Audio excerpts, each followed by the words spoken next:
Okay, guys, think about this one. Now, this is an inequality, not an equation. And it says that x plus 1, the absolute value of x plus 1 is less than 3. That means the distance of this stuff, from 0 has to be less than 3. Let's look at a graph for just a second.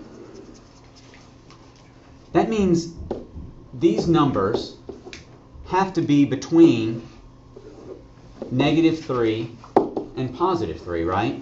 You said -3, -3. I'm sorry. Anything outside of that, the absolute value is more. Do you agree with that, what I'm saying there? The distance from 0 cannot be more than 3. So if I go to 0 here, 3 units that way takes me to +3. 3 units this way takes me to -3. Do you agree with that? Does that make sense? So now I'm going to write an inequality that states that. That means that x plus 1 has to be less than or equal to 3, or x plus 1 has to be greater than or equal to -3. Do you see where that comes from? Is it absolute value or just x? Well, no, not the absolute value. X plus 1 has to be between 3 and -3. Right. Does that make sense, what I'm saying there, Chris? Yeah, I get it. Okay. And then we just do. So then we just simplify it. Subtract 1 from both sides, from all sides. I'm going to get -4 is less than or equal to x, which is less than or equal to 2. 2, 2. Done. That's it. Hugh, does that make sense to you? Yeah. Austin, does that make sense? CB, what you got? Wait, why did you write -3 is less than or equal to x plus 1? Okay. This is actually giving us a compound inequality, right? Think about this. Whatever's in there, and I'm going to just scratch this out. I don't want to see it right now. Whatever that stuff is, its distance from 0 has to be less than or equal to 3. Okay? So I'm actually going to draw a picture of what these things can be. Okay?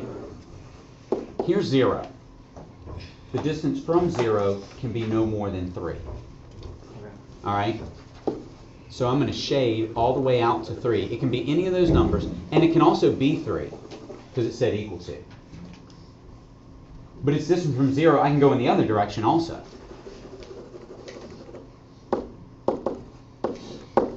Down here.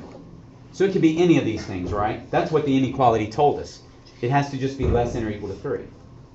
So now I'm going to write the inequality for this, which means that the stuff inside there has to be greater than or equal to -3, right? Over here. But it has to be less than or equal to 3. Okay. Oh, so it has to be, okay. So it could be any, well, x plus 1 could be anything in the middle. It can be anything in the middle. Okay, I got it. And so now I'm just going to put x plus 1 in here. And then simplify it. Okay? All right? Does that make sense? Man, I'm smart. Devin. Do you use whatever sign is already there for both sides? I don't know what you're saying to Or me. it's less than or equal to, you use that sign. Yeah, you're using the same thing. Okay? Miles. So for the where it says graph the solution set, would it be that graph that you're using? It's this graph right here. We graphed it first, then we solved it. Really? Yeah, really. Okay? All right. Now, let me give you a little bit of a hint just before I show you the next one. If it says less than or equal to, it's going to be between these. If it says greater than or greater than and equal to, it's going to be going in an opposite direction. It's going to be an or statement.